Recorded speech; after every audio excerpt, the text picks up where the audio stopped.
Why are these white? It's a good question. The reason they're white is because they're 15 degrees cooler just with the paint. The sun reflects off of them instead of soaking in. It makes a huge difference in how cool they are. So tell me structurally, from an engineer standpoint, why a dome? If you put concrete on a curve, and it's very strong, I think that's the #1 benefit. We're in an earthquake area, and these guys are never going to have to rebuild their house again. We're standing here on top of the dome, and you said what? We could do what on top of this? Oh, I'm fully confident you can park a truck on this. Park a truck on this? Yep. And it wouldn't cave in? Yeah, it'll be fine.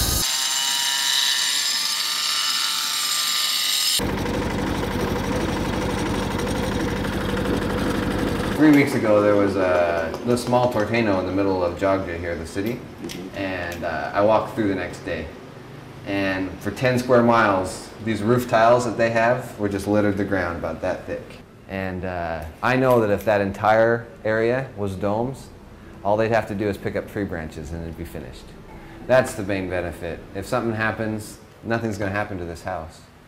You might, even if you have to lift the tree off the top of the dome, that's it. Not only are we providing houses, but we provided jobs for almost 6 months. It's really made a lot of sense to me because when I go out and I try to find people, I look for the plumber that's had experience. I don't know how to install an Indonesian toilet. I have no idea. So if I hire the right expert and work with him and talk with him and try to, in some ways, upgrade what they're doing, but not to take away from what they've done for code and how they do things, and try to balance that, it really is, work turned out really well.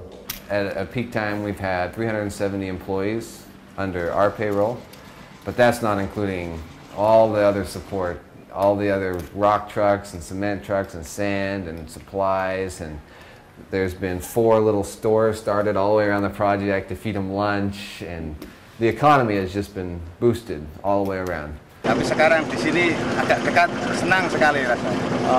I like to work here because I work as a worker in another project. The place is closer than before, so I like this very much. Bisa 5-10 cm. My house was broken and there's a lot of big cracks.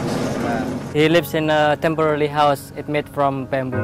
In less than a month, you will have a new home, yes? Tetapi apa? Ya. Oh ya.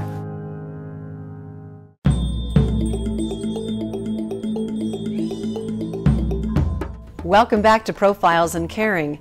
Well, the final touches are being added and it's time to move in. Lynn Peterson and Shauna Scott conclude our story now from Indonesia on Domes for the World.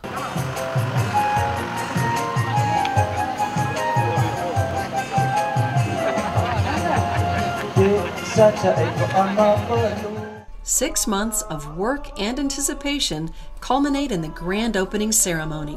Music, dance, speeches, and the presentation of new homes to those people left homeless by the earthquake.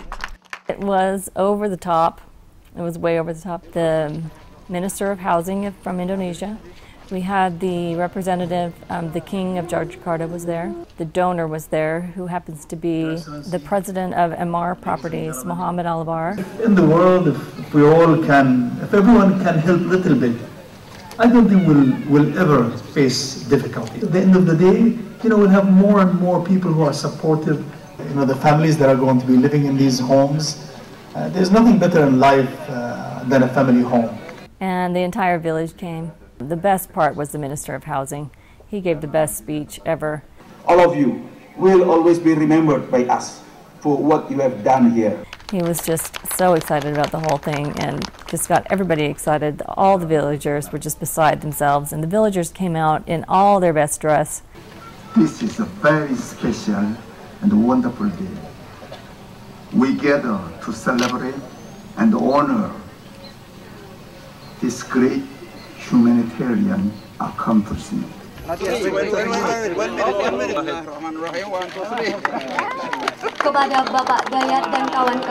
We built the mosque because we were under budget, and so we thought as a nicety we would build them a mosque. Plus their mosque was broken. We also built a primary school because we were under budget.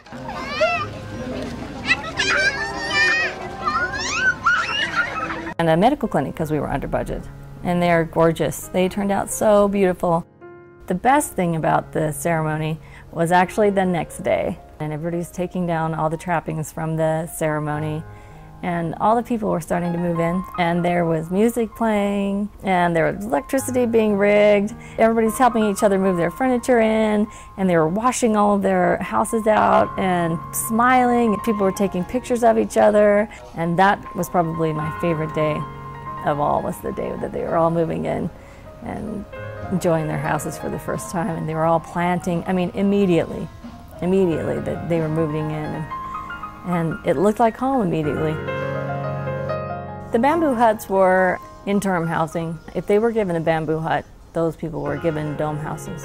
You can go somewhere and teach somebody how to do this. Everybody knows how to paint or plaster, throw mud on a mud hut. It's exactly the same thing. What's exciting about it is that we can take these basic skills and teach them how to build concrete domes, and then they can continue to do it.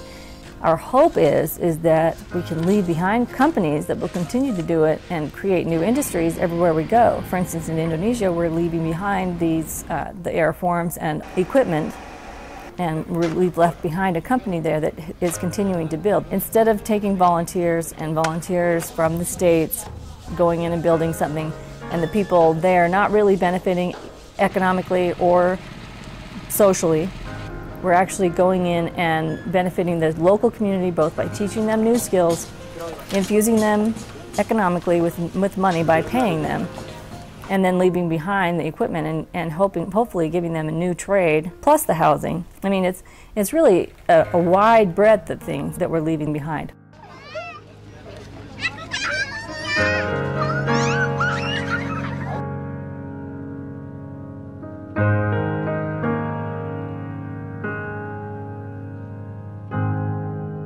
So you take a little bit of ingenuity and a lot of passion, and you get a remarkable result.